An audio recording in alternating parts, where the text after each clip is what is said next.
face-to-face networking. Now this is where some of you are like, oh, can't believe we have to go through this. Folks, well, I promise you I'm going to cover some material that I'm hoping that you have not heard before, and I can promise you haven't done before. Okay, so when we talk about networking, we talk about relationships and business and contacts and marketing. Okay, and what you normally picture is you normally see, when you think about networking, is you find yourself having to be in rooms like this talking about important business stuff and meeting people and making contacts and seeing what you can do. But the problem is most of these events, the conversations look more like this.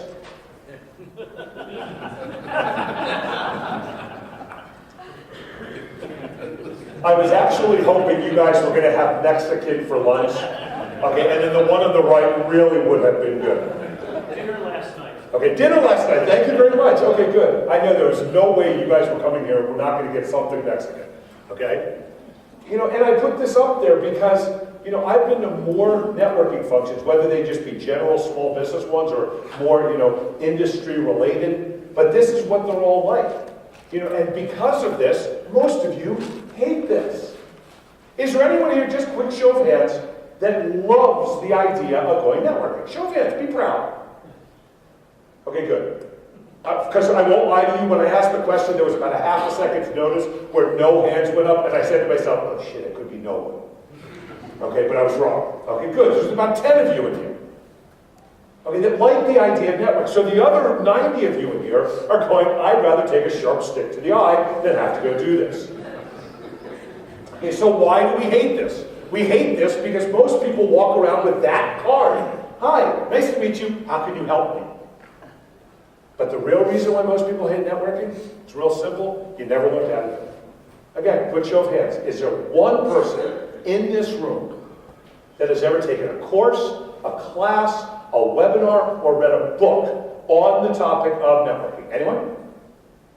Okay, appreciate that. And that's about the average. Because it's something, you realize there's only one university in this country, I think it's Michigan, that offers a class on networking. One. Online. Well, yeah, it's probably online. Yeah, they're probably, exactly. Okay, so what's the chuckle? So, are you from Michigan or are you from Ohio State?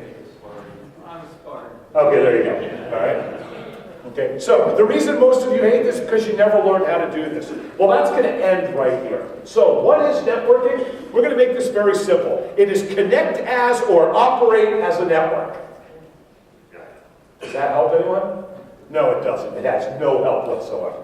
Okay, that was the definition in the dictionary. So allow me to give you my definition of networking that I have been sharing with people for the past 20 years. What is networking? It's very simple. It is increasing your level of likability and commonality with others.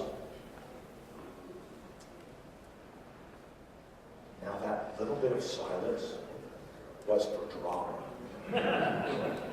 Because there are those of you in here, because I can look around the room, believe me folks, I've been doing this long enough, I read faces better than anyone. There are some of you in this room that listen to what I just said, and the first thoughts in your head were, what's with all this touchy-feely crap? Okay, I'm a salesperson. I want hardcore, I want hammer, closed sales deals. I want that kind of stuff. But here's the challenge. How many of you can sit here and tell me exactly how you're selling, exactly what you're doing is working perfectly? Okay? The reason being is because people are not spending enough time creating levels of likability and commonality with the people that they meet. When you go to a networking function, you are traditionally interacting with people that you do not know yet. These are, for the most part, complete and total strangers. And what most of you do, hold on, do I have cards with me? Yes, I do. This is what most of you do. It's how you appear when you go to a networking function. You go in, you take your business card,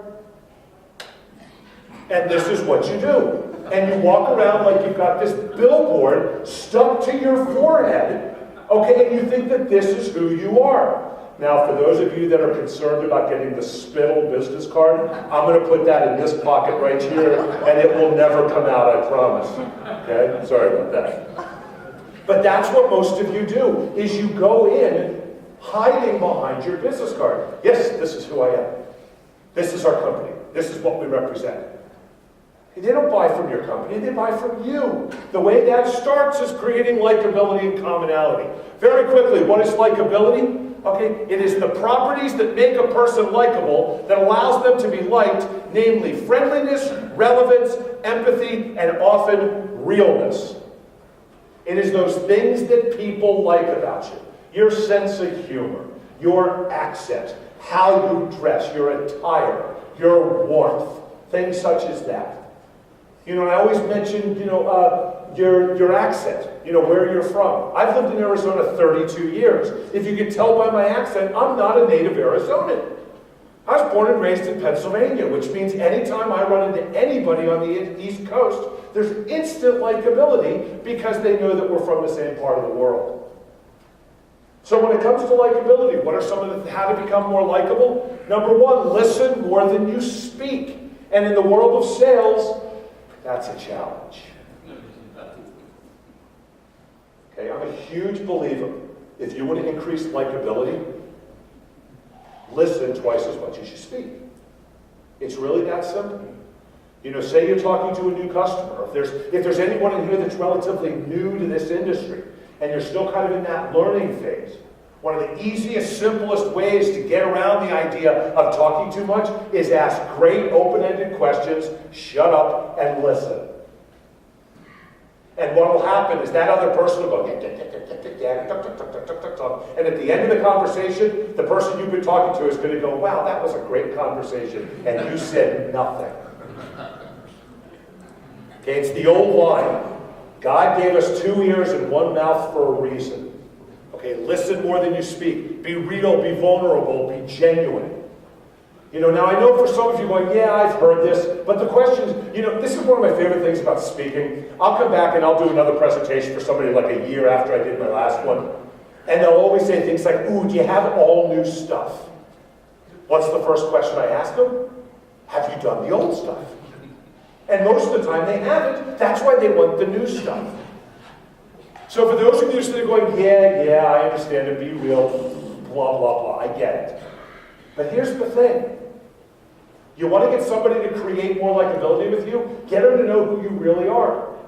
One of the things I've always loved about being a speaker is how ask Paul. I've known Paul for a long time. How I am right here is how I am everywhere else. Maybe not as loud. Okay, I will give you that. I don't talk like this loud all the time. But this is who I am.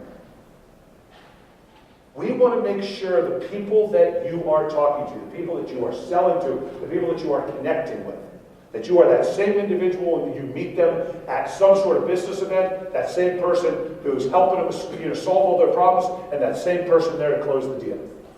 Okay. Last thing, expect nothing and ask for nothing.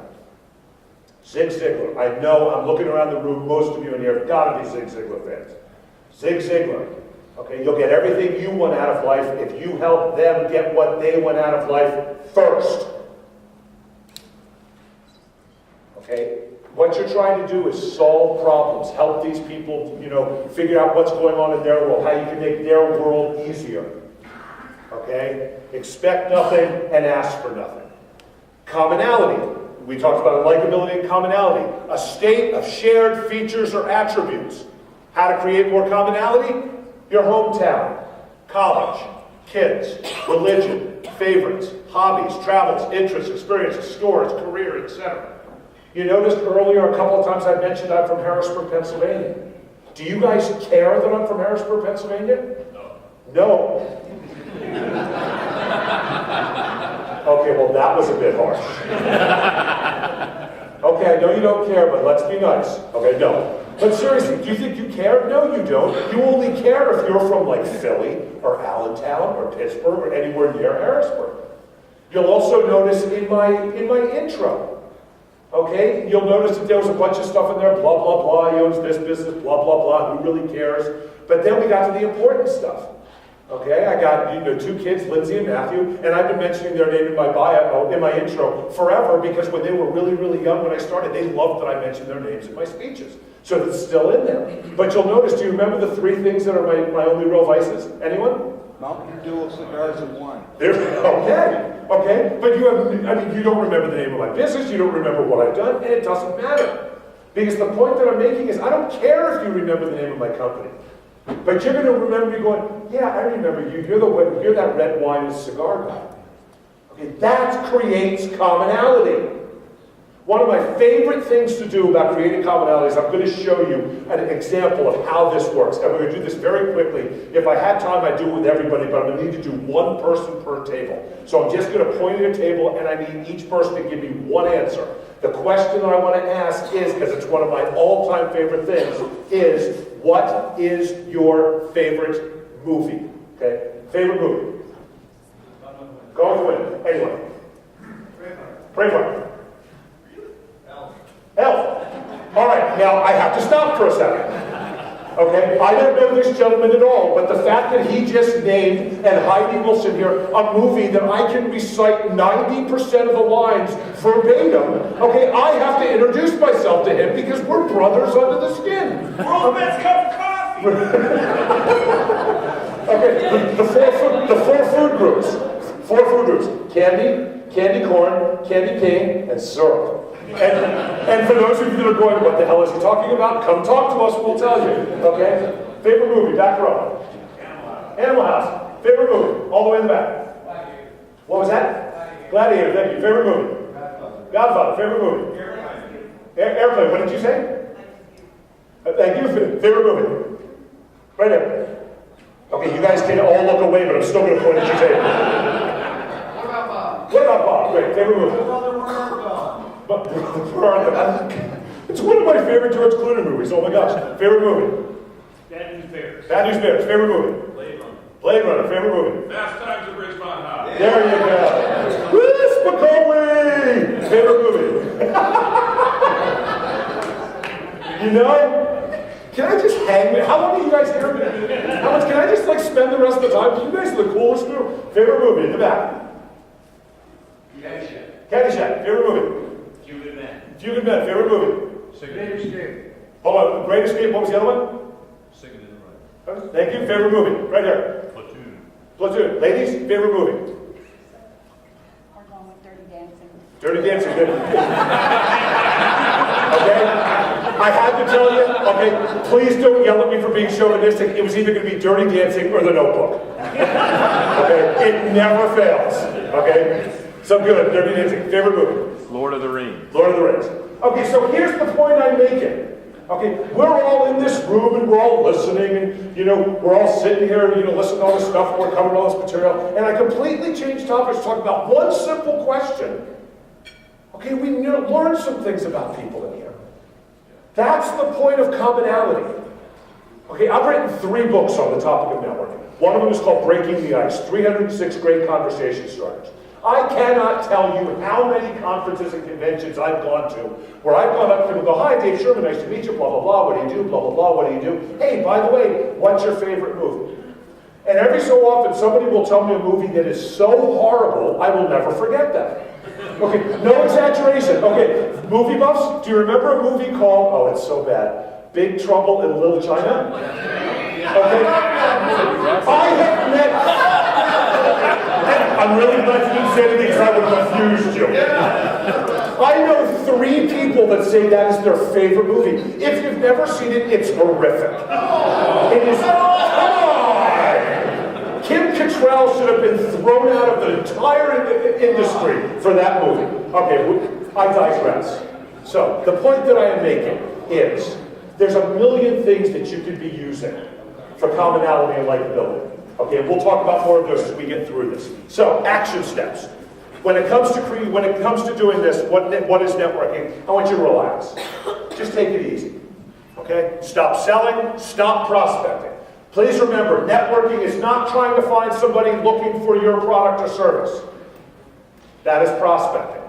Embrace your likability, embrace your commonality, start creating more connections. So, we've covered what is networking.